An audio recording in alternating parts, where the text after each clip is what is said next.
കെവിന്റെ പേര് മാറ്റിയിട്ടുണ്ടോ? മനസ്സിലായില്ല. കെവിന്റെ പേര് ഇസബെല്ല എന്ന് മാറ്റിയോന്ന്. എന്താ? നന്ദു എന്നോട് കള്ളം പറയാനും തുടങ്ങിയല്ലേ? ഫോണിലുണ്ടല്ലോ, ഇസബെല്ല നന്ദുനെ വിളിച്ചിരിക്കുന്നേ. ഇസബെല്ല വിളിച്ചിട്ടാ നന്ദു എങ്ങോട്ടോ അത്യാവശ്യപ്പെട്ട് പോകുന്നേ. നീ എന്റെ ഫോൺ ചെക്ക് ചെയ്യായിരുന്നോ? ഇത്രയൊന്നും ഞാൻ പ്രതീക്ഷിച്ചില്ല. കഷ്ടം തന്നെ നിന്റെ കാര്യം.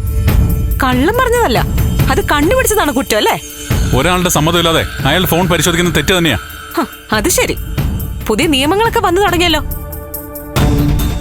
നമുക്കിടയില് എന്റേതെന്നോ നിന്റേതെന്നോ ഒരു അതിരുകൾ ഇതുവരെ ഇല്ലായിരുന്നു. ഫോണോ ഡയറിയോ ഒളിച്ചോ മറിച്ചോ സൂക്ഷിച്ചിട്ടില്ലായിരുന്നു. അനുവാദവും അപേക്ഷയോ ഒന്നും കിട്ടിയിട്ടല്ല നമ്മൾ ഇതുവരെ മറ്റൊരാളുടെ ഫോൺ ഉപയോഗിച്ചിരുന്നത്. ഒളിക്കാനും മറയ്ക്കാനും ഒന്നുമില്ലായിരുന്നു നമുക്കിടയില്. നേരത്തെ തന്നെ കെവിനെ വിളിച്ചെന്ന് നന്ദു പറയുമ്പോ തന്നെ ശബ്ദത്തിൽ ഒരു പതർച്ച ഞാൻ ശ്രദ്ധിച്ചിരുന്നു. കള്ളം പറഞ്ഞ് പഠിച്ചു തുടങ്ങുമ്പോഴുള്ള ഒരു പതർച്ച. സാരമില്ല, കുറച്ചങ്ങോട്ട് ചെല്ലുമ്പോഴേ കള്ളം സത്യമായിട്ട് തന്നെ അവതരിപ്പിച്ച് വിശ്വസിപ്പിക്കാൻ സാധിക്കും. ഇസബെല്ലയെ വിളിച്ചെന്ന് പറഞ്ഞാൽ നീ പ്രശ്നം ഉണ്ടാക്കും. അതുകൊണ്ടാണ് ഞാൻ ആ രീതിയിൽ പറഞ്ഞു. ഇസബെല്ല വിളിച്ച ഞാൻ തെറ്റിദ്ധരിക്കുന്ന എന്തിനാ? കുറച്ചു ദിവസം മുൻപ് വരെ ഇങ്ങനെ ഒരു ചിന്ത ഇല്ലായിരുന്നല്ലോ. ഇസബെല്ല വിളിക്കുന്നത് മറച്ചു വെക്കില്ലായിരുന്നു. ഇപ്പൊ എന്തിനാ കള്ളം പറയുന്നേ? അപ്പോ കള്ളം പറയേണ്ടതായ കാരണം ഉണ്ടായി വന്നിരിക്കുന്നു അല്ലേ? നന്ദു,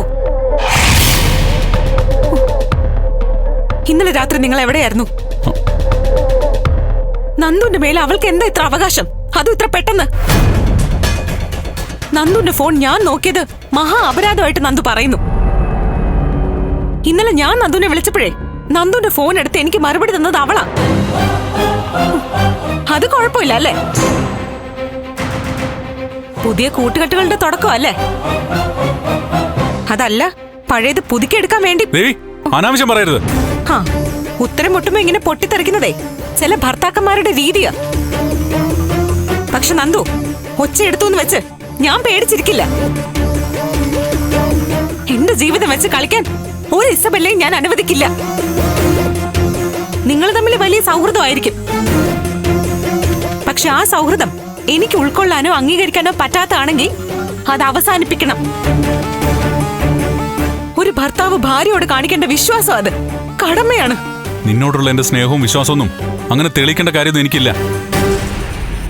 ഇസബെല്ല നമ്മുടെ രണ്ടുപേരുടെ കോമൺ ഫ്രണ്ടാ. ആ ഫ്രണ്ട്ഷിപ്പിനെ തെറ്റായി കാണുക എന്ന് വെച്ചാ അതിന്റെ കുഴപ്പം നിന്റെ ഭാഗത്താ. തെറ്റ് എന്റെ ഭാഗത്തല്ലേ? കൂടുതൽ സംസാരിച്ചിരിക്കാൻ സമയമില്ല, എനിക്ക് പോണം.